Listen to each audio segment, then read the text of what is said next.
Hello बेटा, unit second solution हो चुका है खत्म। आज शुरू करते हैं इलेक्ट्रोकेमिस्ट्री का लेक्चर नंबर 1। ठीक है, अच्छे तरीके से कराएंगे, मेहनत करके पढ़ना। आसान चैप्टर है, आसान टॉपिक है और इसमें से बहुत सारी चीज़ें आपने 11th में ही पढ़ ली हैं। अगर आपको 11th में थोड़ा सा याद हो, रिडॉक्स रिएक्शन यूनिट 8, तो उसमें से इलेक्ट्रोकेमिकल सेल को लिया गया है। Reduction, oxidation, reduction potential, oxidation potential, standard reduction potential, cell representation, बहुत सारी चीज़ें 11th की ही 12th में है। ठीक है, तो आसान सा चैप्टर है और बोर्ड के पॉइंट ऑफ व्यू से भी इंपॉर्टेंट है। मैं पहले ही बता चुका हूँ, फिजिकल केमिस्ट्री में 1, 2, 3, 4 चैप्टर हैं। Solid state, solution, electrochemistry, chemical kinetics, इनमें से न्यूमेरिकल ही आएंगे। न्यूमेरिकल पर फोकस करना, तो ये भी न्यूमेरिकल वाला चैप्टर होगा। अब बच्चे क्या करते हैं, इस चैप्टर के न्यूमेरिकल, डायरेक्ट न्यूमेरिकल करने की कोशिश करते हैं। तो डायरेक्ट जो आसान न्यूमेरिकल होते हैं वो तो हो सकते हैं, लेकिन जो लेंदी न्यूमेरिकल होता है, जो थोड़ा घुमा फिरा के पूछा जाता है क्वेश्चन, उसमें तुम अटक जाओगे।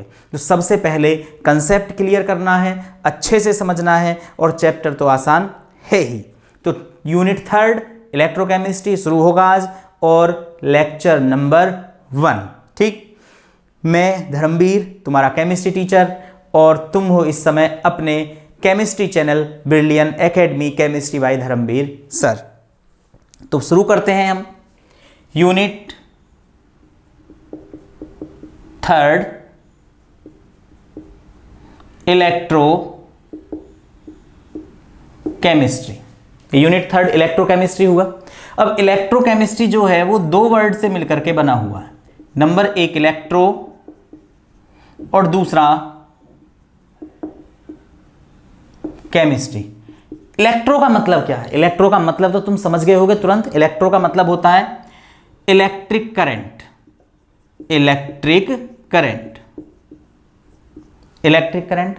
और केमिस्ट्री का मतलब है केमिकल रिएक्शन, केमिकल रिएक्शन। इसका मतलब इलेक्ट्रिक करंट और केमिकल रिएक्शन के बीच में कुछ रिलेशन है या इनका कॉम्बिनेशन है। इलेक्ट्रिक करंट और केमिकल रिएक्शन के बीच में कुछ रिलेशन है या इनका कॉम्बिनेशन है। कभी तो हम इलेक्ट्रिक करंट से केमिकल रिएक्शन बनाएंगे, कभी तो हम इलेक्ट्रिक करंट से केमिकल रिएक्शन बनाएंगे, और कभी हम केमिकल रिएक्शन से इलेक्ट्रिक करंट बनाने की कोशिश करेंगे और बनाएंगे। ठीक है ना? तो इस चैप्टर का नाम इस चैप्टर का नाम है इलेक्ट्रोकेमिस्ट्री, और इलेक्ट्रोकेमिस्ट्री हुआ इलेक्ट्रो और chemistry. Electro means electric current और केमिस्ट्री मीन्स केमिकल रिएक्शन।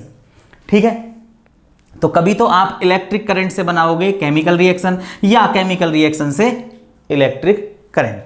अब इसमें पढ़ना क्या क्या है तुम्हें? तो इस चैप्टर में एक तो आपको पढ़ना electrochemical cell, electrochemical cell. Electrochemical cell को बोलते हैं गैल्वेनिक सेल, गैल्वेनिक सेल। और गैल्वेनिक सेल को बोलते हैं voltaic cell, voltaic cell, voltaic cell. ठीक है, और इसमें आप रिडक्शन पोटेंशियल पढ़ोगे, reduction potential, standard reduction potential या reduction potential, cell representation, cell reaction, सभी इसी में आ जाएंगी सारी की सारी। ठीक है, इसके बाद इसमें पढ़ोगे आप नर्स्ट इक्वेशन, नर्स्ट इक्वेशन। इस पर बेस्ड न्यूमेरिकल आता है ज्यादातर 3 मार्क्स का पेपर, 3 नंबर का नर्स्ट इक्वेशन पर बेस्ड। ठीक है ना? एक नर्स्ट इक्वेशन और इक्विलिब्रियम कांस्टेंट, मतलब केसी बोल रहा हूं मैं, इक्विलिब्रियम कांस्टेंट फाइंड करना पड़ेगा हमें यहां पर। ठीक है, एक हमें यहां पर पढ़ना होगा conduction, conductance of solution. Conductance of solution में कंडक्टेंस आ जाएगा, रेजिस्टेंस आ जाएगा, रेसिस्टिविटी आ जाएगी, कंडक्टिविटी आ जाएगी, मोलर कंडक्टिविटी, इक्विवेलेंट कंडक्टिविटी, तो ये सारी चीजें आ जाएंगी कंडक्शन ऑफ सॉल्यूशन। कंडक्शन लिख दूं, कंडक्शन ऑफ सॉल्यूशन, ये सारी चीजें आ जाएंगी। एक इसमें कोलरोसिस लॉ होगा, कोलरोसिस लॉ, ये भी इंपॉर्टेंट बन जाता है कोलरोसिस लॉ। ठीक है, और कुछ बैटरीज पढ़ेंगे हम इसमें, बैटरीज, प्राइमरी बैटरी होगी, सेकेंडरी बैटरी होगी, फ्यूल सेल होगा, वो तभी की बात होगी। प्राइमरी क्या है, सेकेंडरी क्या है, फ्यूल सेल क्या है, तो बैटरीज में पढ़ेंगे। तो और भी जो टॉपिक होगा वो बता दिए जाएंगे, मेनली यही है। और पेपर में जो न्यूमेरिकल आता है मोस्टली नर्स्ट इक्वेशन पर आता है। नर्स्ट इक्वेशन को समझने के लिए सबसे पहले आपको क्या समझना होगा, इलेक्ट्रोकेमिकल सेल समझना होगा। जब इलेक्ट्रोकेमिकल सेल समझ लोगे तो फिर अपने आप ये चीज़ें आसान होती चली जाएंगी। बात आई यहाँ तक समझ में? तो आप लिखना चाहते हैं तो लिख लें जल्दी से। ये मोस्टली जो टॉपिक है इस चैप्टर के ये हैं, तो जल्दी से लिखें। रब कर दूं मैं? कर देता हूं।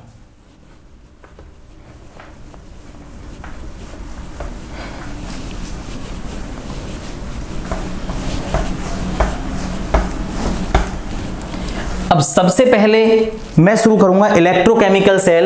लेकिन इलेक्ट्रोकेमिकल सेल है क्या? इलेक्ट्रोकेमिकल सेल, तो इलेक्ट्रोकेमिकल भी दो वर्ड से बन रहा है, इलेक्ट्रो और केमिकल, जो मैं भी शुरू करने वाला हूं। तो इलेक्ट्रो मतलब इलेक्ट्रिक करंट और केमिकल मतलब केमिकल रिएक्शन। तो यहां पर हम केमिकल रिएक्शन से इलेक्ट्रिसिटी बनाएंगे। तो अभी जो मैंने टॉपिक्स लिखे थे इसमें एक इलेक्ट्रोलाइटिक सेल भी होगा। तो एक तो आया इलेक्ट्रोकेमिकल सेल और एक होगा इलेक्ट्रोलाइटिक सेल। इलेक्ट्रोकेमिकल सेल पर बनता है नर्स्ट इक्वेशन, इससे निकलेगा नर्स्ट इक्वेशन। इस पर बेस्ड न्यूमेरिकल आता है पेपर में ज्यादातर, ठीक है। और इलेक्ट्रोकेमिकल सेल का मतलब है कि हम केमिकल से, केमिकल एनर्जी से इलेक्ट्रिसिटी बनाएंगे, केमिकल एनर्जी से इलेक्ट्रिसिटी बनाएंगे। और इलेक्ट्रोलाइटिक सेल का मतलब है, इलेक्ट्रोलाइटिक सेल का मतलब है कि इलेक्ट्रिसिटी से केमिकल रिएक्शन होगी। यहां क्या है, केमिकल एनर्जी से, इट मींस केमिकल रिएक्शन से इलेक्ट्रिसिटी बनेगी, केमिकल एनर्जी से केमिकल रिएक्शन से इलेक्ट्रिसिटी बनेगी। और यहां क्या है, इलेक्ट्रिसिटी से केमिकल रिएक्शन कराएंगे, ठीक है, केमिकल प्रोसेस होगा। तो वो इलेक्ट्रोलाइटिक सेल होगा। इसमें लॉ चल जाएंगे आपके Faraday first law, Faraday second law, Faraday first law, Faraday second law, ये भी 11th में आ चुका है फेराडे फर्स्ट लॉ। तो बहुत आसान से कंसेप्ट होंगे। तो इलेक्ट्रोलाइटिक सेल भी है और इलेक्ट्रोकेमिकल सेल भी है। तो शुरुआत में मैं कराऊंगा आपको इलेक्ट्रोकेमिकल सेल। अब इलेक्ट्रोकेमिकल सेल, जैसा कि मैंने अभी बताया कि एक ऐसा cell, a device is used to convert the chemical energy into electrical energy, ठीक है ना, ड्यू टू रिडॉक्स रिएक्शन। तो एक ऐसा रिएक्शन, एक ऐसा सेल, एक ऐसा डिवाइस जो केमिकल एनर्जी को किस में चेंज कर दे, इलेक्ट्रिसिटी में। A device is used to convert the chemical energy which produce in a redox reaction into electrical energy. तो एक ऐसा डिवाइस जो केमिकल एनर्जी को इलेक्ट्रिसिटी में बदल देगा वो इलेक्ट्रोकेमिकल सेल कहलाएगा। यानी कोई केमिकल रिएक्शन होगी, उस केमिकल रिएक्शन से एनर्जी निकलेगी और उस एनर्जी को आप इलेक्ट्रिसिटी में कन्वर्ट कर दोगे। लेकिन ये आइडिया आया कहां से, कैसे सोचा गया कि कोई केमिकल रिएक्शन हो रही है और उस केमिकल रिएक्शन में आप एनर्जी प्रोड्यूस कर रहे हो, एनर्जी रिलीज हो रही है और फिर उसी एनर्जी को किस में चेंज करना है, इलेक्ट्रिसिटी में। तो मैं आपको बताऊं एक बेसिक सी बात कि एक एक्सपेरिमेंट किया जाता है, ठीक है, एक एक्सपेरिमेंट होता है भाई।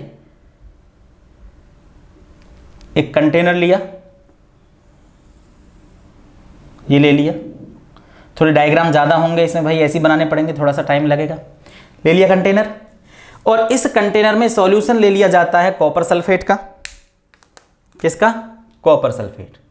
तो ब्लू कलर का होता है कॉपर सल्फेट, देखो ब्लू कलर से बना रहा हूं, ध्यान दो।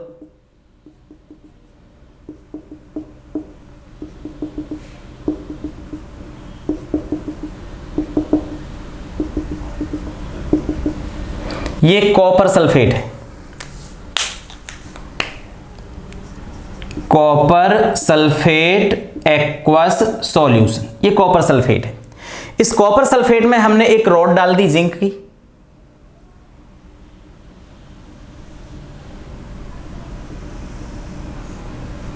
जिंक रॉड, कॉपर सल्फेट का सॉल्यूशन है। सॉल्यूशन बोल रहा हूं तो इसका मतलब ये किस में डिकम्पोज हो गया, Cu+2 जो कि एक्वस है, प्लस SO4-2 ये भी किस में, एक्वस में है। ये जिंक की रॉड है, किसकी रॉड है, जिंक की रॉड है, ठीक है। अब कॉपर सल्फेट सॉल्यूशन जो आयनों में डिकम्पोज है, और ये जिंक की रॉड है, तुमने एक ही कंटेनर है, इसमें तुमने प्रोसेस कर दिया, थोड़ी देर के लिए छोड़ दिया, थोड़ी देर के लिए छोड़ दिया।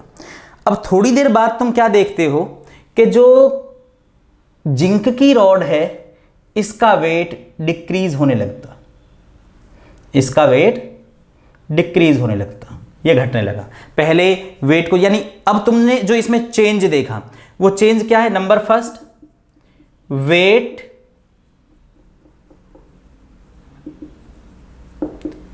Of zinc rod will decrease,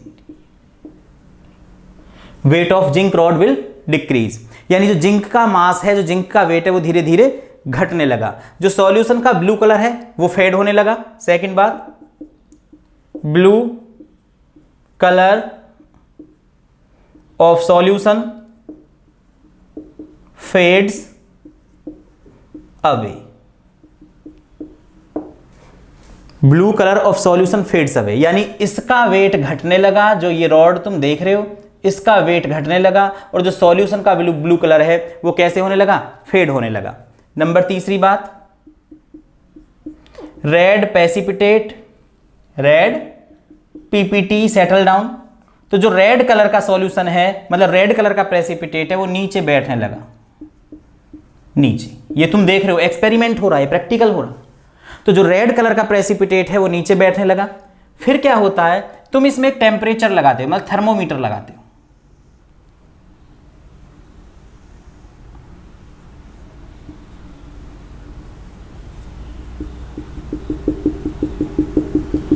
thermometer है ये, थर्मोमीटर। तो इसमें टेम्परेचर राइज होने लगा, टेम्परेचर राइजेस, RISES, राइजेस। ठीक है, क्या देखा तुमने? जो जिंक का वेट है, जिंक की रॉड का वेट है, इसे इलेक्ट्रोड बोलेंगे। भाई ये रॉड बहुत आएगी इस चैप्टर में, रॉड ही रॉड आएंगी बहुत सारी, तो आपको पता होगा कि इन रॉड को आप इलेक्ट्रोड बोलते हो। क्या बोलते हो? इलेक्ट्रोड, यानी जिंक इलेक्ट्रोड। तो जो जिंक का वेट है, जिंक की रॉड का वेट है, वो धीरे धीरे घटने लगा। जो सॉल्यूशन का ब्लू कलर है वो धीरे धीरे फेड होने लगा। जो रेड प्रेसिपिटेट है, जो रेड प्रेसिपिटेट है वो नीचे बैठने लगा, सेटल डाउन होने लगा, और टेम्परेचर बढ़ने लगा, टेम्परेचर बढ़ने लगा। तो टेम्परेचर बढ़ने का मतलब क्या है? एनर्जी रिलीज हो रही है, एनर्जी रिलीज हो रही है। अब एनर्जी, अगर आप इस एनर्जी को इलेक्ट्रिसिटी में चेंज कर दें, लेकिन यहां तो नहीं कर पाए हम, यहां तो नहीं कर पाए, तो इसका मतलब ये जो सिस्टम, ये जो प्रैक्टिकल था ये कोई काम का नहीं रहा। लेकिन बेसिक प्रिंसिपल यही था इलेक्ट्रोकेमिकल सेल का कि जो एनर्जी रिलीज हो रही है, इस एनर्जी को किसी तरीके से करंट में कन्वर्ट कर लिया जाए, किसी तरीके से इस एनर्जी को, जो टेम्परेचर रिलीज हो रहा है एनर्जी, इसको किस में चेंज कर लिया जाए? करंट में। तो वो इलेक्ट्रोकेमिकल सेल होगा। ठीक है, अब ये देखो, तुम्हारे पास में कॉपर सल्फेट है, यानी रेड कलर कैसे आया? ब्लू कलर फेड क्यों हो रहा है? ठीक है, ये क्यों डिसॉल्व हो रहा है, घुल क्यों रहा है? तो इसका मतलब ये है सीधे सीधे कि तुम्हारे पास में है कॉपर सल्फेट, और कॉपर सल्फेट किस में डिकम्पोज हो गया? Cu+2 और SO4-2 में डिकम्पोज हो गया। अब ये जो जिंक की रॉड है, जिंक की जो रॉड है, ये जिंक रॉड रिड्यूस होने लग जाता है। मतलब रिड्यूस होने का मतलब ये आयनों में डिकम्पोज होने लग जाता है। तो Zn+2 एक्वस, ये जो रॉड है जिंक की, ये अपने आयनों में डिकम्पोज हो रही है। तो ये जिंक सॉलिड से किस में चेंज हो रहा है? जिंक एक्वस में डिसॉल्व हो रहा है। ये कॉपर+2 पहले से ही है। ठीक है, अब क्या होगा कि ये जो कॉपर+2 है, ये जो कॉपर+2 है Cu+2 एक्वस फॉर्म में, ये इसके इलेक्ट्रॉनों को, जो जिंक इलेक्ट्रॉन दे रहा है, इसके इलेक्ट्रॉनों को गेन कर लेगा। जब कॉपर पर +2 चार्ज, 2 इलेक्ट्रॉन इसने ले लिए, तो कॉपर कैसा बन जाएगा? सॉलिड। कॉपर कैसा बन जाएगा? सॉलिड। तुम्हारे पास में ये जो कॉपर आयन है, इस कॉपर आयन का ब्लू कलर होता है। तो ब्लू कलर किसका है? इस कॉपर आयन का। अब कॉपर आयन तो है ही नहीं, कॉपर आयन तो घटते जा रहे हैं। देखो ध्यान से, कॉपर आयन किस में कन्वर्ट हो रहा है? कॉपर में। कॉपर आयन किस में कन्वर्ट हो रहा है? कॉपर में। तो इसका मतलब धीरे धीरे ब्लू कलर कम हो रहा है, क्योंकि धीरे धीरे आयन कम हो रहे हैं। जब धीरे धीरे आयन कम हो रहे हैं तो ब्लू कलर भी धीरे धीरे फेड होता चला जाएगा। तो ब्लू कलर तो इसलिए फेड हो रहा है, कम हो रहा है, ठीक है। अब ये रेड प्रेसिपिटेट क्यों आया? क्योंकि कॉपर आयन का कलर है ब्लू, अब ये कन्वर्ट हो गया किसमें? कॉपर सॉलिड में। किसमें? कॉपर सॉलिड में। और कॉपर सॉलिड का कलर होता है रेड, तो ब्लू से क्या हो गया? रेड। तो हमने ये देखा कि एक ही कंटेनर में एक का तो हो रहा है ऑक्सीडेशन, एक मेटल का, और दूसरी का हो रहा है रिडक्शन। ऑक्सीडेशन का मतलब होता है लॉस ऑफ इलेक्ट्रॉन। ऑक्सीडेशन का मतलब क्या है? Loss of electron. और रिडक्शन का मतलब होता है गेन ऑफ इलेक्ट्रॉन। दूसरा तरीका आप याद रखोगे जो मैं सेल रिएक्शन में बताऊंगा, और आपको हमेशा याद रखना है कि जब चार्ज किसी मेटल पर चार्ज बढ़े तो ऑक्सीडेशन, और चार्ज घटे डिक्रीज हो तो रिडक्शन। यहां देखो जिंक पर कितना चार्ज है? 0। अब 0 से कितना हुआ? +2, यानी ऑक्सीडेशन हो रहा है। यहां कॉपर पर कितना चार्ज है? +2, और +2 से कितना हो रहा है? 0। तो कॉपर का जो चार्ज है वो कैसा हो रहा है? डिक्रीज, इसका मतलब रिडक्शन। और यहां जिंक पर जो चार्ज है वो कैसा हो रहा है? इंक्रीज हो रहा है, इसका मतलब ऑक्सीडेशन। तो जब भी किसी एलिमेंट पर, मेटल पर चार्ज इंक्रीज हो, जब भी किसी एलिमेंट पर या मेटल पर चार्ज इंक्रीज हो, ठीक है ना, जो ऑक्सीडेशन नंबर बोला गया था, ऑक्सीडेशन स्टेट बोला गया था, ऑक्सीडेशन स्टेट इंक्रीज हो, ऑक्सीडेशन नंबर बढ़े तो ऑक्सीडेशन, और वही ऑक्सीडेशन नंबर अगर घटे, ठीक है। अब इसको ऑक्सीडेशन नंबर बोल रहे हैं ऑक्सीडेशन के केस में। कुछ बच्चे सोचेंगे जी रिडक्शन के केस में क्या रिडक्शन नंबर बोलेंगे? नहीं, वो तो ऑक्सीडेशन नंबर ही कहलाएगा, ऑक्सीडेशन में भी और रिडक्शन में भी। तो जब चार्ज बढ़े, चार्ज इंक्रीज हो तो ऑक्सीडेशन, और जब चार्ज डिक्रीज हो तो रिडक्शन। अब ऑक्सीडेशन और रिडक्शन दोनों एक ही प्रोसेस, दोनों प्रोसेस एक ही कंटेनर में हो गए, तो इसका मतलब रिएक्शन कैसी हुई भाई? Redox reaction. अब इसमें जो रिएक्शन हो रही है वो कैसी है? रिडॉक्स है। तो रिडॉक्स रिएक्शन हो रही है, और वो भी स्पॉन्टेनियस।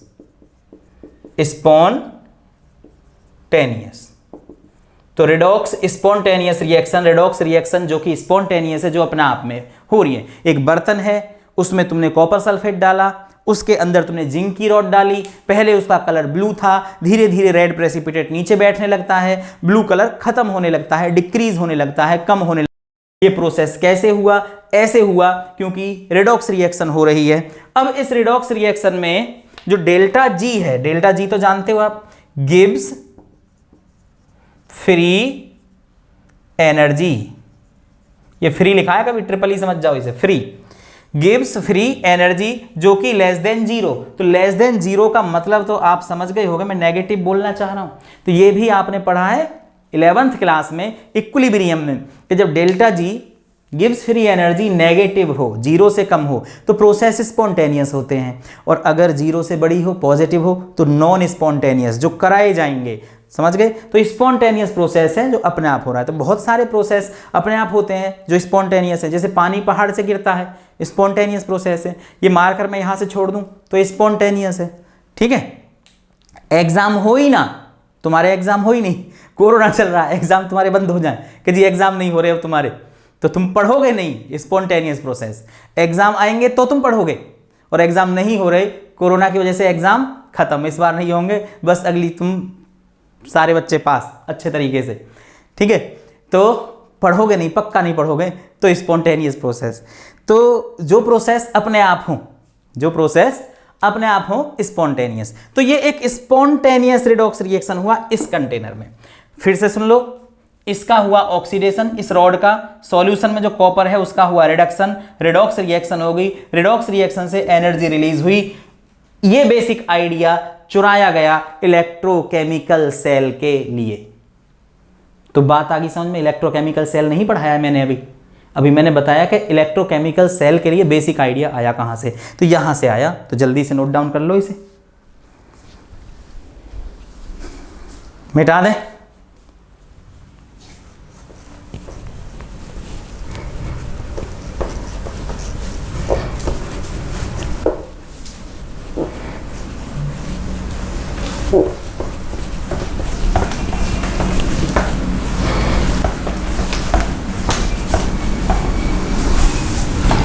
अब शुरू करते हैं टॉपिक जिसके लिए ये सारी चीजें बताई गई, ठीक है।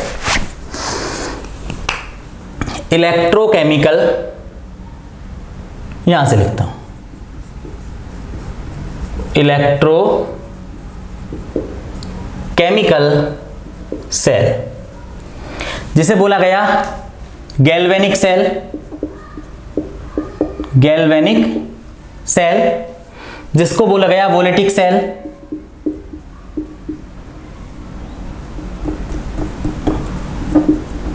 Voltaic cell.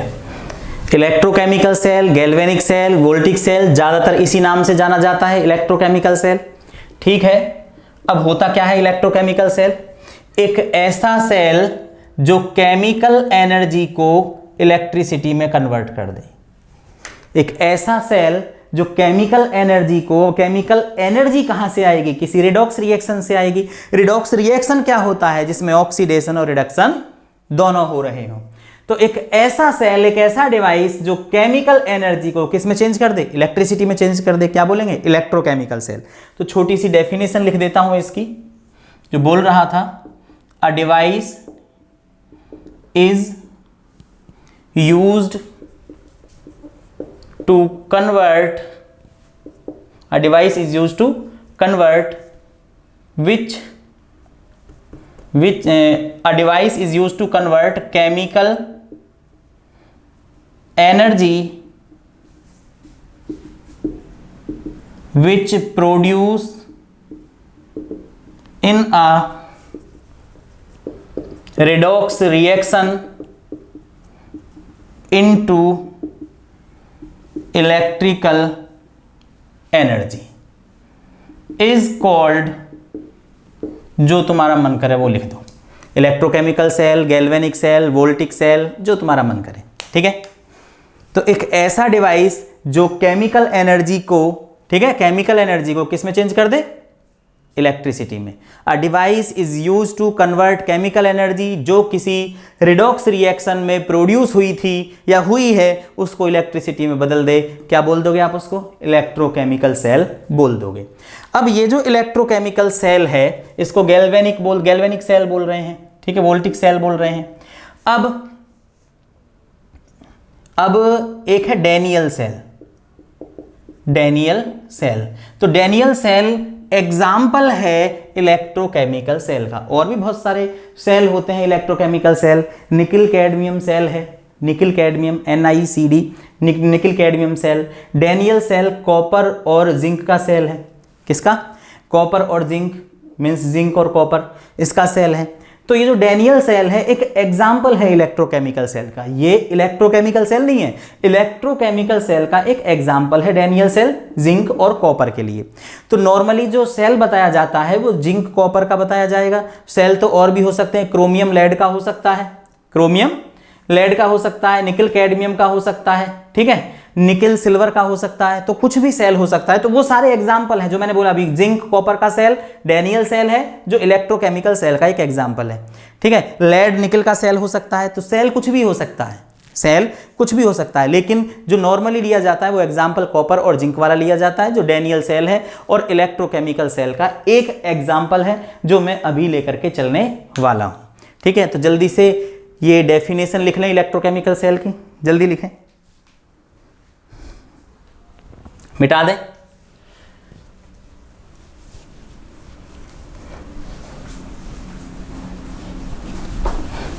अब मैं इलेक्ट्रोकेमिकल सेल, इलेक्ट्रोकेमिकल सेल जिसका दूसरा नाम है गैल्वेनिक सेल, गैल्वेनिक सेल जिसका अगला नाम है वोल्टिक सेल, वोल्टिक सेल, जो कि एग्जाम्पल है, नहीं, जिसका एग्जाम्पल है डैनियल सेल।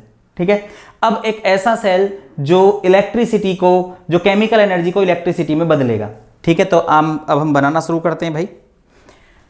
तो सबसे पहले तुम्हें एक कंटेनर लेना है। तो कंटेनर बनाने में थोड़ा टाइम लगेगा, देखो, और इसमें कंटेनर ही कंटेनर है।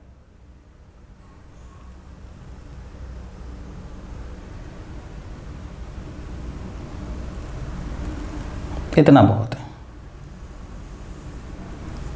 एक कंटेनर, एक और कंटेनर,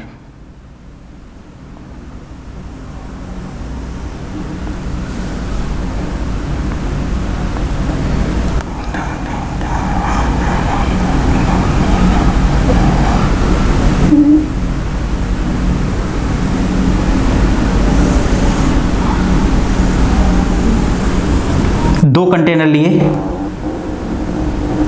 ठीक है। अब इसमें एक में मैंने जिंक सल्फेट का सॉल्यूशन भर लिया, जिंक सल्फेट, ठीक है।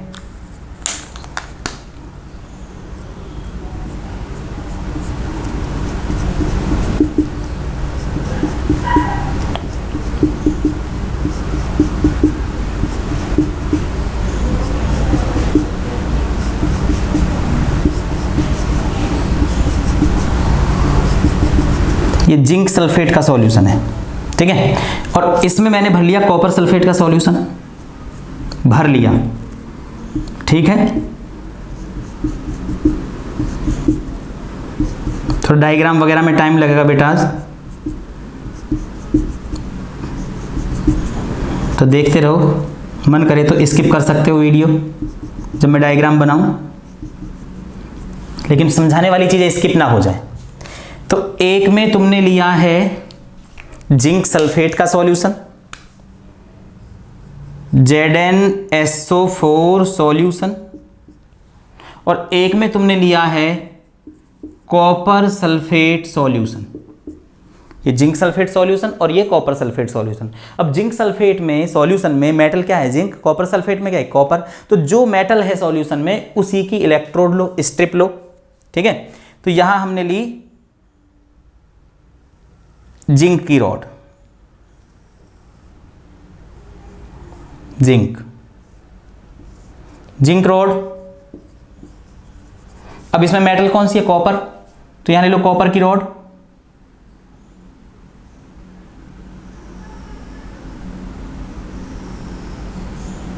Copper rod, Cu rod.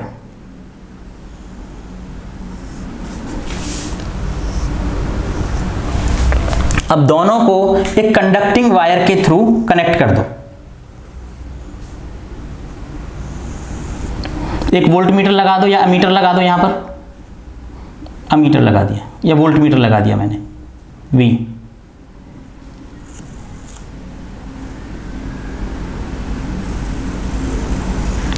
ये रहा, ठीक है। अब प्रोसेस शुरू हो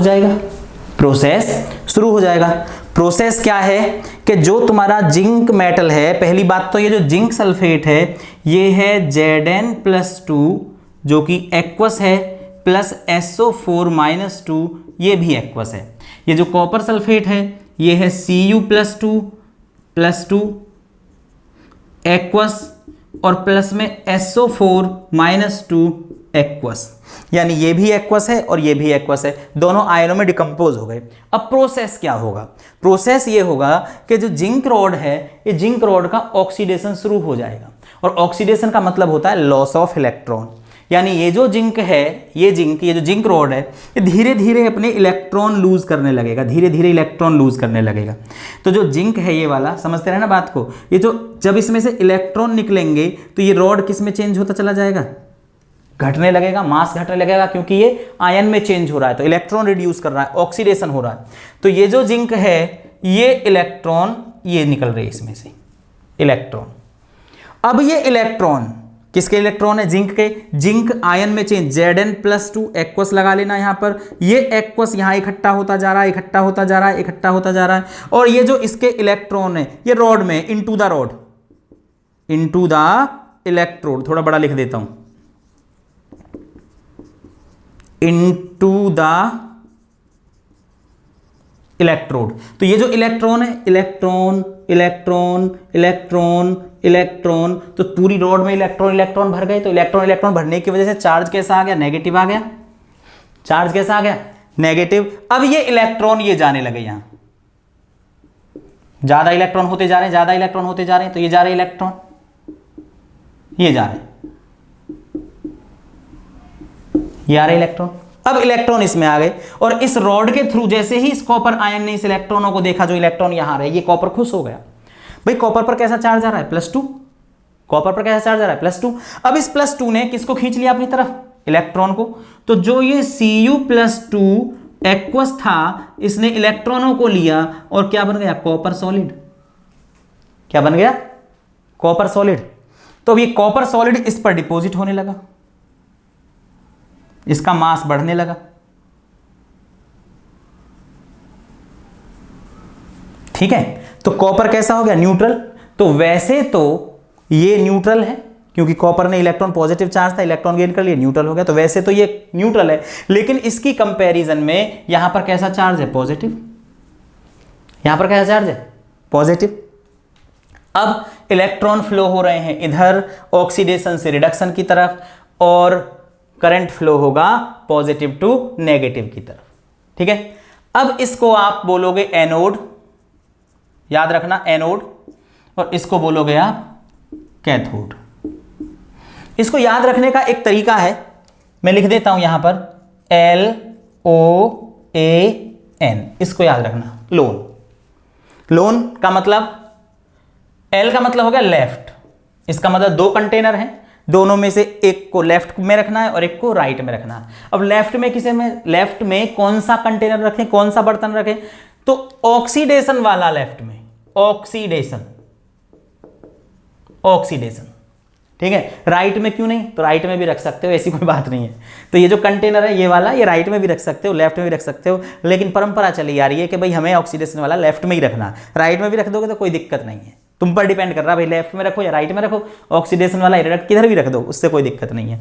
लेकिन मैं याद रखने का तरीका बता रहा हूं, लेफ्ट में क्या है, ऑक्सीडेशन, यानी लेफ्ट ये है, लेफ्ट राइट, लेफ्ट में क्या हो रहा है, ऑक्सीडेशन, राइट में क्या हो रहा है, रिडक्शन। लेफ्ट में ऑक्सीडेशन है और ऑक्सीडेशन पर में जो इलेक्ट्रोड लगा हुआ है आप उसको एनोड बोलोगे, एनोड बोल दिया, और उस एनोड पर कैसा चार्ज होगा, नेगेटिव चार्ज होगा। मैं टर्मिनल लिख देता हूं, नेगेटिव टर्मिनल। तो सेम इसका अपोजिट पोर्शन हो जाएगा वहां, यानी लेफ्ट तो ये हो जाएगा राइट, लेफ्ट में ऑक्सीडेशन तो राइट में रिडक्शन। ऑक्सीडेशन वाले को क्या बोल रहे हैं, एनोड, तो उसे क्या बोलेंगे, कैथोड। इस पर क्या चार्ज है, नेगेटिव, तो उस पर क्या चार्ज हो जाएगा, पॉजिटिव। तो इस इलेक्ट्रोकेमिकल सेल को याद रखने का ये क्या है, तरीका है। अब क्या होता है कि ये जो इलेक्ट्रॉन यहां जा रहे थे इसमें आ रहे हैं, यानी इलेक्ट्रॉन ट्रांसफर हो रहे हैं, इलेक्ट्रॉन ट्रांसफर हो रहे हैं, तो इसका मतलब करंट फ्लो हो रहा है, और करंट फ्लो किधर से किधर हो रहा है, कैथोड से एनोड की तरफ हो रहा है, इलेक्ट्रॉन की अपोजिट डायरेक्शन में। अब करंट फ्लो तो हुआ, वोल्टमीटर में रीडिंग दिखाई दी, लेकिन फिर करंट फ्लो होना बंद हो गया, यानी अब करंट फ्लो नहीं हो रहा।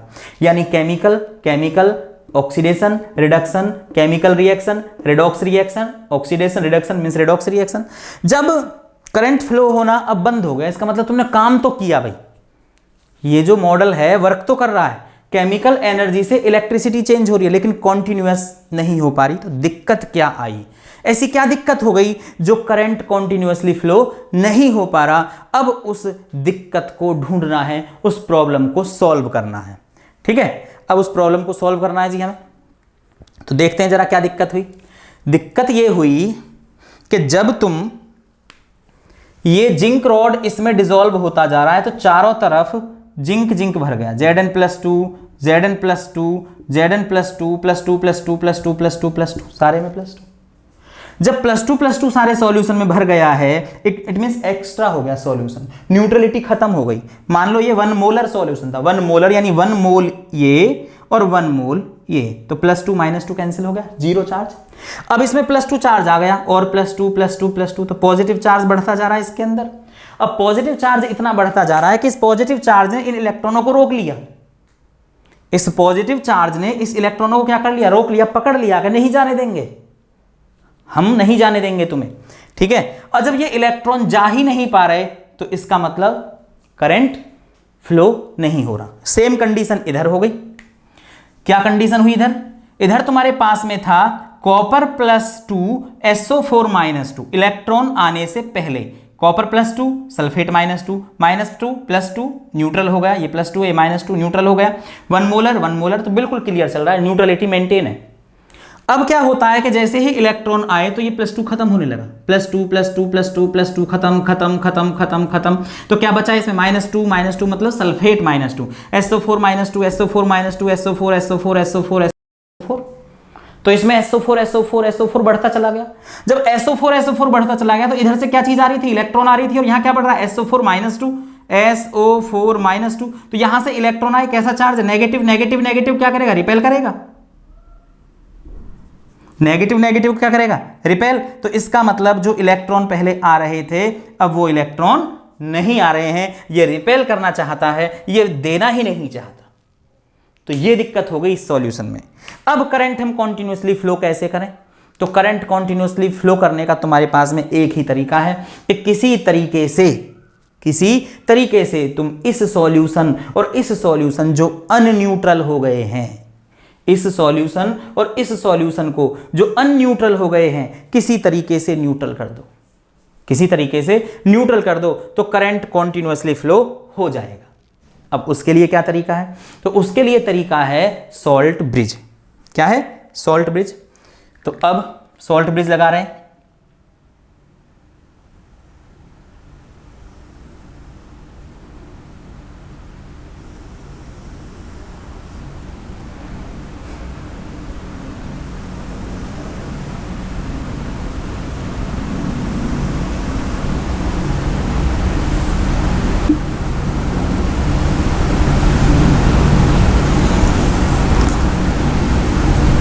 ये सॉल्ट ब्रिज।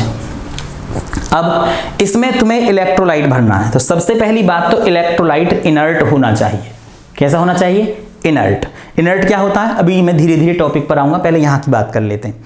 इलेक्ट्रोलाइट इनर्ट होना चाहिए, ठीक है। अब इनर्ट इलेक्ट्रोलाइट में हम KCl ले लें, K2SO4 ले लें, NH4Cl ले लें, तो मैं इसमें इलेक्ट्रोलाइट भर देता हूँ। सेमी सॉलिड, पानी जैसा, लिक्विड जैसा नहीं होना चाहिए, सेमी सॉलिड या सेमी लिक्विड, कुछ जैम जैसा होना चाहिए। जैम जो खाने वाला जैम है, जेली है, ऐसा होना चाहिए, ठीक है। तो इसमें तुमने वो भर दिया।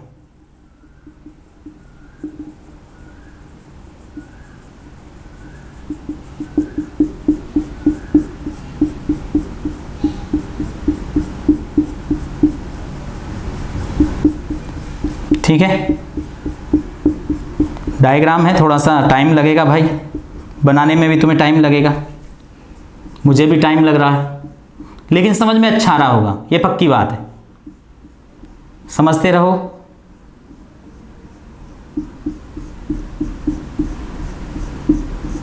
और मेहनत करते रहो,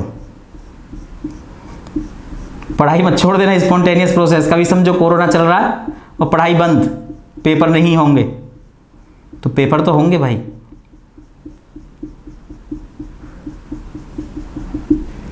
अब यहां पर कॉटन लगा दो।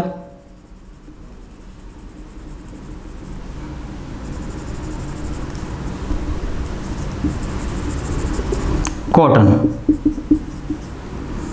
ये कॉटन है, इसके अंदर तुमने KCl ले लिया। KCl सॉलिड नहीं है तो ये डिकम्पोज हुआ K प्लस और Cl माइनस। एक्वस तो लिख ही दोगे तुम, एक्वस। सेमी सॉलिड किसकी वजह से हुआ, एक्वस की वजह से। ये सॉल्ट ब्रिज है, सॉल्ट ब्रिज। अब इसका काम क्या है, इसका काम ये है कि इस सॉल्यूशन में कौन सा चार्ज बढ़ रहा था, पॉजिटिव चार्ज, +2 तो इसको न्यूट्रल करने के लिए अपने आप Cl आएगा, अपना आप क्या आएगा, Cl। और यहां कौन सा चार्ज बढ़ रहा था, नेगेटिव, SO4 बढ़ता जा रहा था, SO4 -2, SO4 -2, SO4 -2 बढ़ता जा रहा था और बढ़ता जा रहा था। तो इसको न्यूट्रल करने के लिए क्या आएगा, K प्लस आएगा। तो अब ये सॉल्यूशन भी न्यूट्रल हो गया और ये सॉल्यूशन भी न्यूट्रल हो गया। दोनों सॉल्यूशन कैसे हो गए, न्यूट्रल हो गए। जब दोनों सॉल्यूशन न्यूट्रल हो चुके हैं तो इसका मतलब अब इलेक्ट्रॉन कॉन्टिन्यूअसली फ्लो होगा। अब इलेक्ट्रॉन कॉन्टिन्यूअसली फ्लो होगा। अब इलेक्ट्रॉन कॉन्टिन्यूअसली फ्लो होगा तो करंट भी कॉन्टिन्यूअसली फ्लो होगा। और जब करंट कॉन्टिन्यूअसली फ्लो होगा तो ये जो वोल्ट मीटर है ये तुम्हें एक रीडिंग दिखाएगा। क्या दिखाएगा, रीडिंग दिखाएगा। इसका मतलब करंट कॉन्टिन्यूअसली फ्लो हो रहा है। तो ये केमिकल एनर्जी, इसमें भी केमिकल एनर्जी को किस में चेंज कर लिया, इलेक्ट्रिकल एनर्जी में। तो एक ऐसा डिवाइस हुआ जो केमिकल एनर्जी को किस में बदल रहा है, इलेक्ट्रिसिटी में बदल रहा है। ये इसका पोटेंशियल है, सेल पोटेंशियल, इस सेल का पोटेंशियल। अब सेल पोटेंशियल है तो भाई क्या हर किसी सेल के लिए इतना ही पोटेंशियल होगा, किसके लिए ज्यादा होगा, किसके लिए कम होगा, कैसे चेंज होता है, कैसे नहीं चेंज होगा, तो वो तो शायद आज की क्लास में नहीं हो पाएगा, अभी तो यही चल रहा है। ठीक है, अब यहां तक आगे बात समझ में अच्छे तरीके से। यानी इस सॉल्ट ब्रिज का काम ये है कि भाई सबसे पहले तो इसने दोनों सॉल्यूशन को न्यूट्रल कर दिया, नंबर एक बात। दूसरी बात, न्यूट्रल करने के बाद में इलेक्ट्रिसिटी करंट फ्लो नहीं हो रहा था, करंट फ्लो होने लगा। ठीक है, तो ये बात हुई इसकी तुम्हारे सॉल्ट ब्रिज की। अब सेल और भी हो सकते हैं, तो मैंने जो लिया है ये डैनियल सेल है, इलेक्ट्रोकेमिकल सेल का एक एग्जांपल। सेल और भी हो सकते हैं, ठीक है, ये जिंक कॉपर का सेल है, निकिल सिल्वर का हो सकता है, निकिल सिल्वर, निकिल हो जाएगा यहां सिल्वर हो जाएगा। ठीक है, क्रोमियम लेड का हो सकता है, यहां क्रोमियम हो जाएगा यहां लेड हो जाएगा। ठीक है, निकिल कैडमियम का हो सकता है, यहां निकिल हो जाएगा यहां कैडमियम हो जाएगा। तो सेल बहुत सारे हो सकते हैं, तो वो सारे के सारे इलेक्ट्रोकेमिकल सेल के एग्जाम्पल ही हैं। तो ये एग्जाम्पल हुआ, जल्दी से इसे लिखो जरा, डाउनलोड, इसे नोट डाउन करो।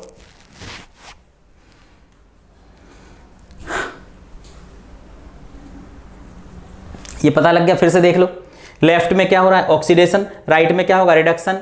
और ऑक्सीडेशन, ऑक्सीडेशन वाले को एनोड तो उसको कैथोड, इसको नेगेटिव तो उसको पॉजिटिव। ठीक है, अब ये किस किस नाम से बोला जा सकता है,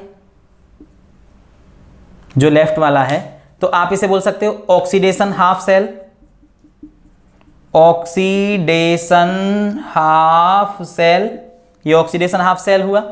ठीक है, अब ऑक्सीडेशन किधर हो रहा है, लेफ्ट में, तो आप इसको बोल सकते हो लेफ्ट हाफ सेल। क्या बोल सकते हो, लेफ्ट हाफ सेल। अब लेफ्ट पर कैसा चार्ज है, नेगेटिव, तो आप इसको बोल सकते हो negative half cell, negative half cell. ठीक है, और इस पर चार्ज कैसा है, सॉरी चार्ज तो नेगेटिव, इसको क्या बोल रहे हैं, एनोड, तो आप इसको बोल सकते हो एनोड हाफ सेल। इनमें से कुछ भी लिखा आ सकता है, oxidation half cell, left half cell, negative half cell, anode half cell, same opposite. Oxidation का क्या हो जाएगा, reduction half cell, reduction half cell. Left का क्या हो जाएगा, right, right half cell. Negative का क्या हो जाएगा, पॉजिटिव, इसकी बात कर रहा हूं, ये रहा पॉजिटिव, पॉजिटिव हाफ सेल। और ये क्या हो जाएगा, कैथोड, कैथोड हाफ सेल। इनमें से कुछ भी बोला जा सकता है, तो लिखो जरा जल्दी से, कर दें, मिटा दें इसे। तो डायग्राम तो रखना पड़ेगा, कुछ चीजें मिटा देते हैं बताने के लिए। ठीक है, मिटा रहे हैं, समझ में आया अच्छे तरीके से, ये समझ लिया तो नेक्स्ट इक्वेशन पर न्यूमेरिकल तुम्हारे लिए बहुत आसान हो जाएगा, बहुत ज़्यादा आसान। और अगर नहीं समझ में आया तो बड़ी दिक्कत हो जाएगी। तो आसान ही है, बस बहुत लोन याद रखना, LON, left oxidation, anode terminal खत्म। लेफ्ट ऑक्सीडेशन, ऑक्सीडेशन हो रहा है, लेफ्ट ऑक्सीडेशन, ये लेफ्ट है ये राइट है, लेफ्ट में ऑक्सीडेशन, एनोड नेगेटिव टर्मिनल, इसका अपोजिट दूसरा हो जाएगा। ठीक है, अब आ गया जी यहां पर तुम्हारा function of salt bridge. Function, function, function of salt bridge. Function of salt bridge यानी इस सॉल्ट ब्रिज का काम क्या है। सबसे पहली बात है कि दोनों हाफ सेल को क्या करता है, कनेक्ट करता है। तो लिखिए, it connect the solution of two half cells. Number 1 point, दोनों हाफ सॉल्यूशन को, जो तुम्हारे पास में सॉल्यूशन है, इनको क्या करता है, कनेक्ट करता है। तो it connect the solution of two half cells, और क्या लिखूं मैं इसमें, to complete the circuit, to complete the circuit, CUIT। यानी पहले जब सॉल्ट ब्रिज नहीं था तो सर्किट कंप्लीट नहीं था, क्योंकि करंट फ्लो नहीं हो रहा था। लेकिन अब करंट फ्लो हो रहा है, तो करंट फ्लो होने की वजह से सर्किट कंप्लीट हो चुका है। दूसरा क्या है, इट मेंटेन द, ठीक है, इलेक्ट्रिकल न्यूट्रलिटी। सेकंड लिख सकते हो आप, it maintain the electrical neutrality. यानी अगर तुम इसको हटा लेते हो अलग, तो दोनों सॉल्यूशन अनन्यूट्रल हैं, और अनन्यूट्रल होने की वजह से करंट फ्लो नहीं हो रहा था, इसको लगाने से दोनों सॉल्यूशन क्या हो गए, न्यूट्रल हो गए। तो it maintain the electrical neutrality of the solution या टू हाफ सेल्स। इतना काफी है, ठीक है। और लिखोगे कुछ?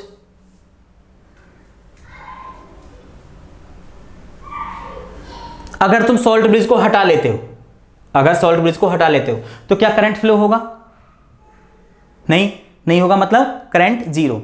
तो if the salt bridge is removed, number third, if the salt bridge is removed, if the salt bridge is removed, then the voltage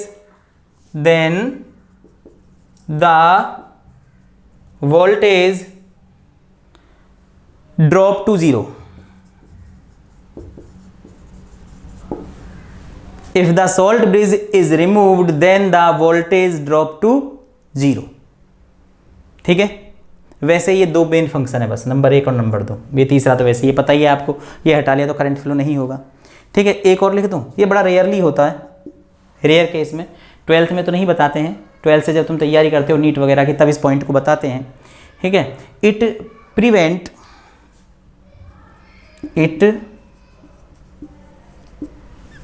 the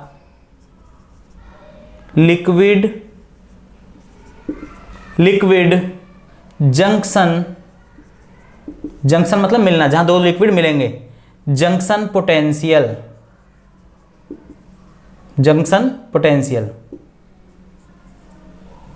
the potential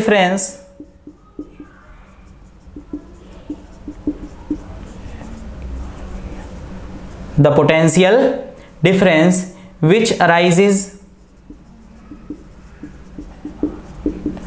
which arises between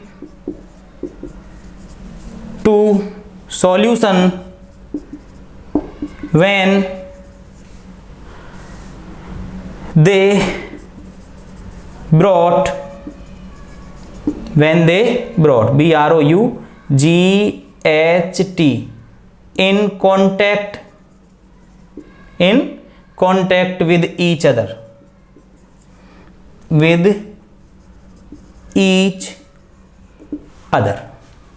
ध्यान से समझना, थोड़ी सी इंपॉर्टेंट तो नहीं बोलूंगा इस पॉइंट को, वैसे ये दो ही पॉइंट है 12th के लिए, तो ये वाला और ये वाला। पहला क्लियर हो गया, सर्किट को कंप्लीट करता है। दूसरा हो गया, न्यूट्रलिटी को मेंटेन करके रखता है। तीसरा हो गया, इसको हटा लेंगे तो करंट एकदम से जीरो हो जाएगा। ये कह रहा है कि प्रिवेंट बोल दें या डिक्रीज बोल दें, डिक्रीज, ठीक है। यानी लिक्विड जंक्शन पोटेंशियल को डिक्रीज कर देता है। किसको? जंक्शन पोटेंशियल को डिक्रीज कर देता है, ठीक है। अब जंक्शन पोटेंशियल क्या होता है ना, इसको डिक्रीज कैसे करता है, ये जरा सोचने वाली बात है, समझने वाली बात। तो सबसे पहली बात मैं आपको बताऊं कि इलेक्ट्रोकेमिकल सेल है क्या। इलेक्ट्रोकेमिकल सेल, जो रिस्ट वॉच है, मेरे पास तो नहीं है, जो रिस्ट वॉच है तुम्हारे पास में, उसमें जो सेल है वो इलेक्ट्रोकेमिकल सेल का एक एग्जाम्पल है, ठीक है। जो तुम्हारे पास में मोबाइल है, उसमें जो लिथियम आयन बैटरी है वो इलेक्ट्रोकेमिकल सेल का एक एग्जाम्पल है। जो तुम्हारे पास में दीवार घड़ी है, उसमें जो सेल लगा हुआ है, ठीक है ना, उसमें जो सेल लगा हुआ है, ड्राई सेल, वो भी क्या है, बटन सेल बोल देते हैं, रूबेन मैलोरी सेल भी बोल देते हैं उसे, ठीक है। सॉरी, ड्राई सेल ही बोलते हैं, लैकलेंज सेल या ड्राई सेल, वो मैं गलत बोल गया, ठीक है। वो रिस्ट वॉच वाले को बोलते हैं रूबेन मैलोरी सेल, जो रिस्ट वॉच में, और जो दीवार घड़ी में उसे ड्राई सेल या लेकलेंज सेल, ठीक है।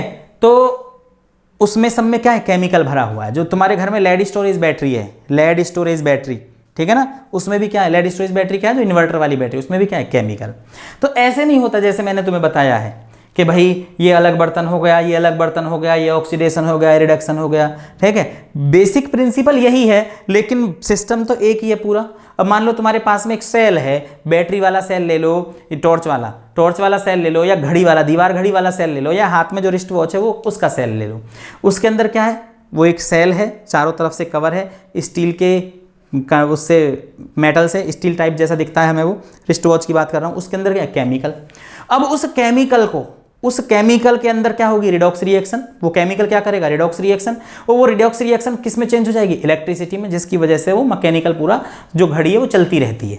ठीक है, तो इसका मतलब कंटेनर क्या है, एक है, अलग अलग कंटेनर नहीं है, एक कंटेनर, दो कंटेनर, अलग अलग सब, ऐसा नहीं है, प्रिंसिपल यही है। अब इसमें क्या है, उसकी बात कर रहा हूं मैं, सेल की। ये एक कंटेनर है, ये रहा,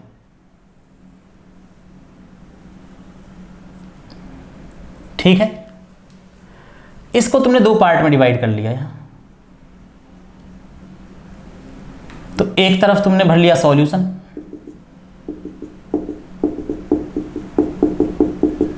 दूसरी तरफ भी सॉल्यूशन भर लिया, मतलब इलेक्ट्रोलाइट वाला सॉल्यूशन। ये इलेक्ट्रोलाइट है, मान लो कॉपर सल्फेट, ये क्या है, जिंक सल्फेट दिखाई दे रहा है, कैथोड यहां लिख दूं, जिंक सल्फेट, ये कॉपर सल्फेट सॉल्यूशन, दोनों सॉल्यूशन है। इसमें जिंक की रॉड है, किसकी, जिंक की रॉड, और इसमें किसकी रॉड है, कॉपर की रॉड है। समझते हैं ना बात को जरा, ये कंडक्टिंग वायर हो गया। ये दोनों, अब ये दोनों आपस में मिल रहे हैं, जिंक सल्फेट वाला सॉल्यूशन, कॉपर सल्फेट वाला सॉल्यूशन यहां मिल रहे हैं, जंक्शन हो रहा है, इनका जंक्शन हो रहा है, मिल रहे हैं। तो जब दोनों मिल रहे हैं ये आपस में, तो यहां एक पोटेंशियल क्रिएट हो जाएगा, potential, junction potential, junction potential, junction potential हो गया।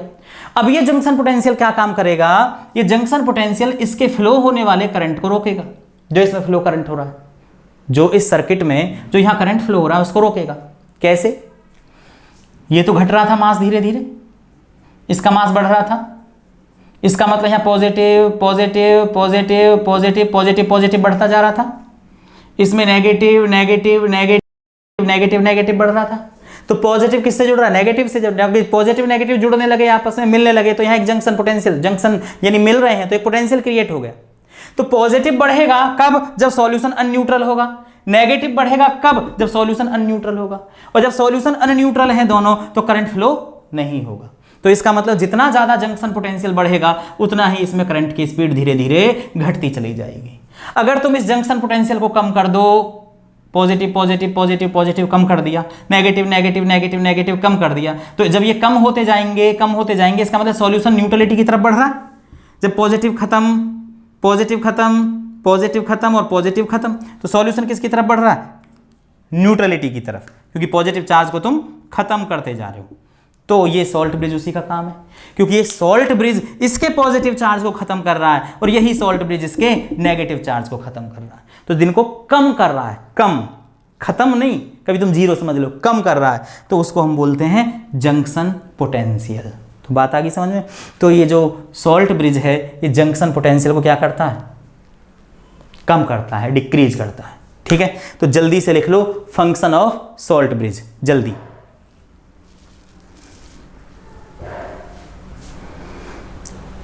लिख लिया, मिटा दूं, जल्दी से फिर से लिख लो। ठीक, फिर से रखना पड़ेगा मुझे भी, ये डायग्राम पूरा नहीं मिटा सकता हूं बच्चों, क्योंकि बार बार जरूरत पड़ेगी इसकी, तो बनाता रहूंगा तो टाइम तो भाई बहुत ज़्यादा लगता रहेगा। समझ में आ रहा है ना, गुड, बोल दिया करो भाई। अब देखिए कंडीशन, यानी इसकी कंडीशन क्या है, सॉल्ट ब्रिज की कंडीशन क्या है, किसकी, सॉल्ट ब्रिज की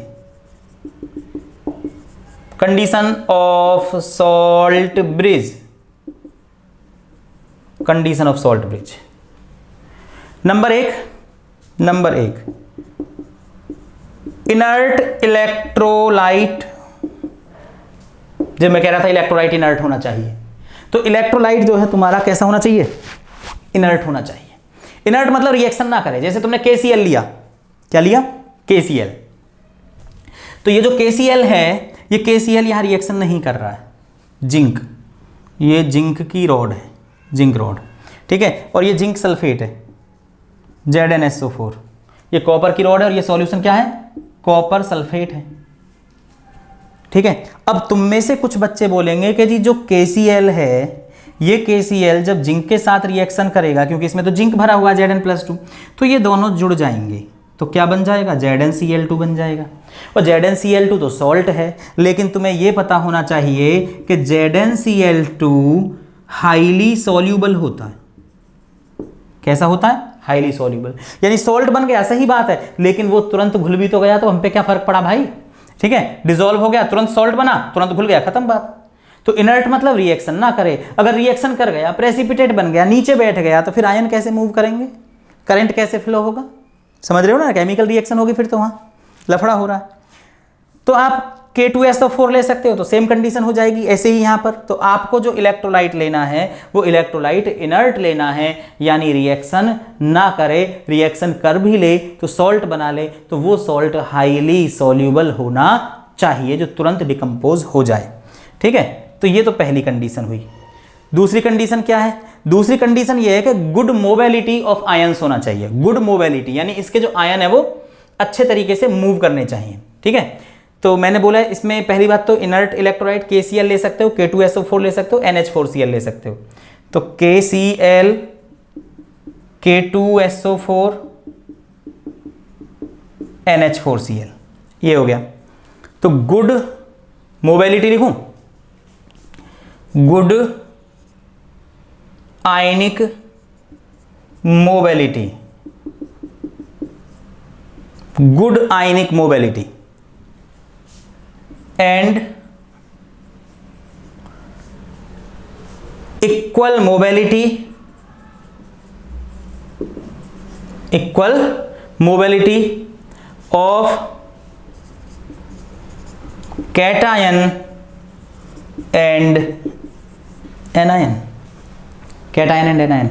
एक बात सोचो, अगर इन आयनों में मोबिलिटी ही नहीं है जो इसमें तुमने भरे हैं, तो वो रॉड पर चिपक गए। ये जो ग्लास की रॉड है, कांच की जो रॉड है, इस पर ये चिपक गए। जब ये चिपक गए तो वो नीचे आएंगे ही नहीं, और जब नीचे नहीं आ रहे तो सॉल्यूशन न्यूट्रल नहीं हो रहा। सॉल्यूशन न्यूट्रल नहीं हो रहा तो करंट फ्लो नहीं होगा। तो ये कंडीशन हुई किसकी, सॉल्ट ब्रिज की। तो ये कंडीशन है, और वो मैंने पॉइंट लिखवाए थे सॉल्ट ब्रिज के। ठीक है, फंक्शन ऑफ सॉल्ट ब्रिज, वो 4 पॉइंट फंक्शनल थे, और ये क्या है, कंडीशन है। तो दोनों बातें आ गई समझ में। तो इसको भी मिटा दूं मैं, अब मिटा देता हूं, अब मैं सबको मिटा देता हूं। ठीक है,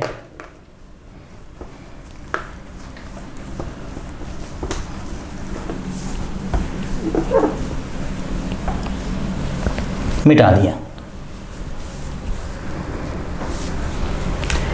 अब क्या है, अब है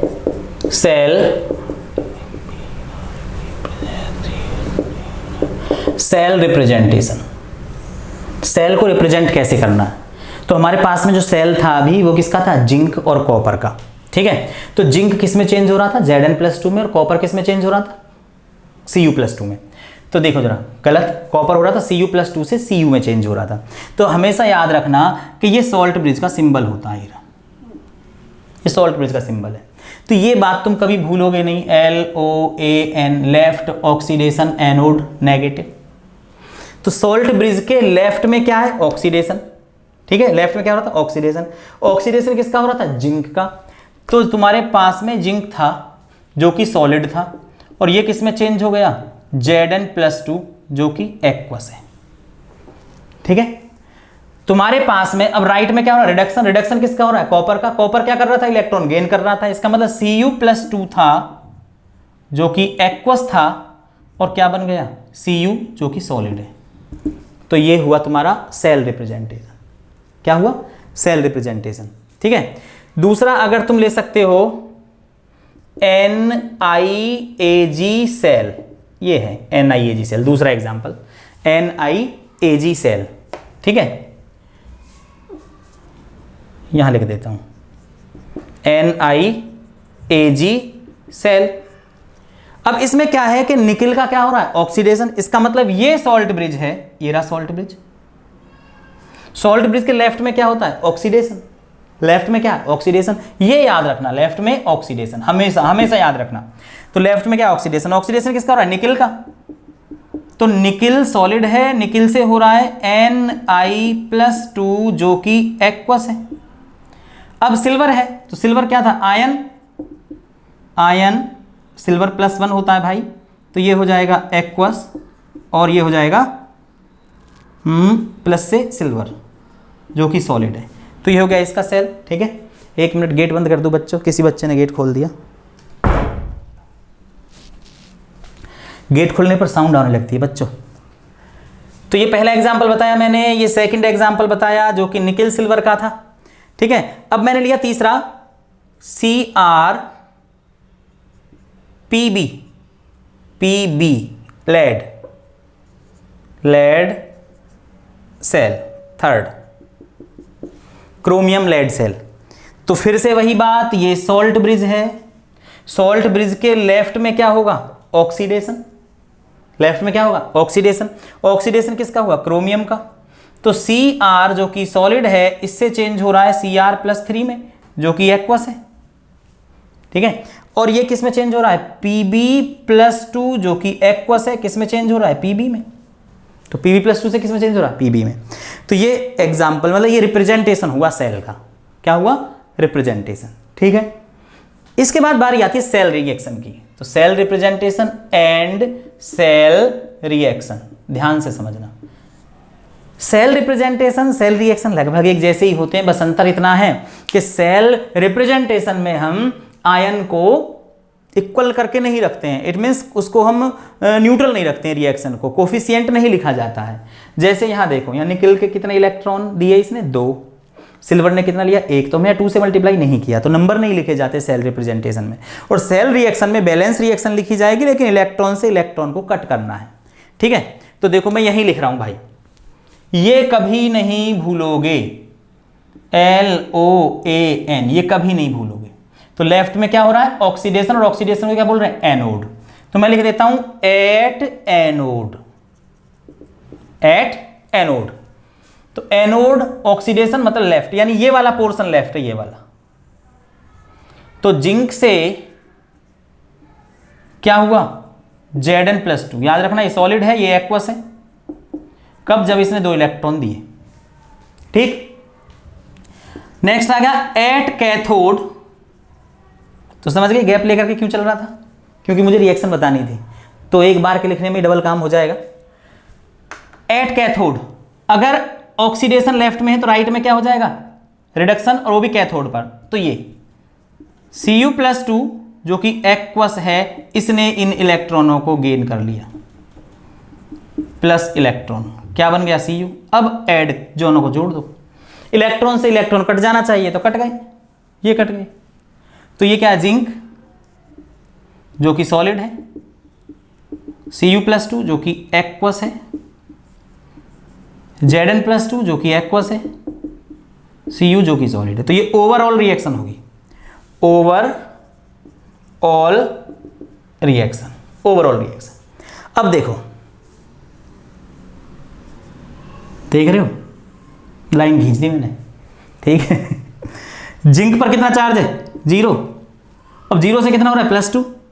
तो 0 से +2 चार्ज बढ़ा या घटा, चार्ज बढ़ा या घटा, बढ़ा। तो बढ़ने का मतलब क्या हुआ, ऑक्सीडेशन। कॉपर +2 से कितना हो रहा है, 0।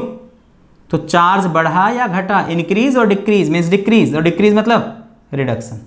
इसका मतलब ऑक्सीडेशन किसका हो रहा है, जिंक का। तो वही तो कह रहा हूं मैं, जिंक का क्या ऑक्सीडेशन, इसलिए तो लेफ्ट में लिखा है। समझ गए। एक रिएक्शन और देख लो, ये रही। तो ये ऑक्सीडेशन यानी एट कैथोड, एट कैथोड यानी Ni सॉलिड है, इससे हो गया Ni+2 एक्वस, इसने 2 इलेक्ट्रॉन दे दिए, +2 यानी 2 इलेक्ट्रॉन। ये गलत बोल गए ना, एनोड लिखोगे भाई, क्योंकि लेफ्ट में है, लेफ्ट। अब एट कैथोड Ag+ जो कि एक्वस है, और इससे क्या हो रहा है, Ag सॉलिड। यहां कितने इलेक्ट्रॉन दिए जा रहे हैं निकल के थ्रू, 2। सिल्वर कितने ले रहा है, 1। बैलेंस कैसे करोगे, तो इतना मैथ तो जानते हो, 12th में आ चुके हो तुम। तो इसमें 2 से मल्टीप्लाई कर दो, 2 2 और यहाँ 2 इलेक्ट्रॉन ये रहे, क्योंकि ये 2 इलेक्ट्रॉन गेन करेगा तो Ag बन जाएगा, इलेक्ट्रॉन से electron cancel. Ni solid 2Ag aqueous Ni+2 aqueous 2Ag solid, ये सॉलिड है। तो ओवरऑल रिएक्शन कौन सी? Overall reaction. और ये रहा होमवर्क, कर लोगे। Cr से Cr+3 यानी 3 इलेक्ट्रॉन +3, Pb2 से Pb 2 इलेक्ट्रॉन, बैलेंस कैसे करोगे? एक में 2 से मल्टीप्लाई और एक में 3 से मल्टीप्लाई। तो सेल रिएक्शन तुम्हें करना है, ठीक है, जल्दी से नोट डाउन करो।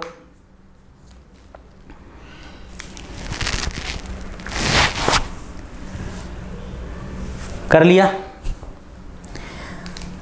तो आज तुम्हें बताया गया इलेक्ट्रोकेमिकल सेल, और इलेक्ट्रोकेमिकल सेल में किस तरीके से कंडीशंस आई और किस तरीके से सॉल्ट ब्रिज का काम था, क्या उसके फंक्शन थे, क्या उसकी कंडीशन थी, कैसे वो वर्क कर रहा था, कैसे एनर्जी रिलीज हो रही थी। अब दिक्कत क्या हुई?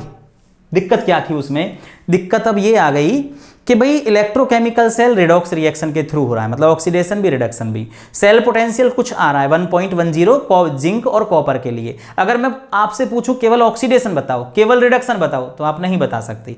तो ये कमी है जो अगली क्लास में बताई जाएगी, यानी सेल पोटेंशियल कैसे निकालते हैं, स्टैंडर्ड रिडक्शन पोटेंशियल कैसा होगा, रिडक्शन पोटेंशियल क्या है, ये सारी चीजें हमें अगली क्लास में, यानी इलेक्ट्रोकेमिकल सीरीज अगली क्लास में आएगी, जो इलेक्ट्रोकेमिकल सेल के थ्रू बनाई जाएगी। तो इलेक्ट्रोकेमिकल सेल आपको जरूर पढ़ना पड़ेगा आगे के टॉपिक समझने के लिए। अगली वीडियो नेक्स्ट क्लास में आएगी, तो तब तक के लिए मेहनत करते रहो, अच्छे तरीके से पढ़ो। टॉपिक को बहुत आसान करके बताने की कोशिश की गई है। तो ऑल द वेरी बेस्ट, अगली क्लास में मिलेंगे बच्चों।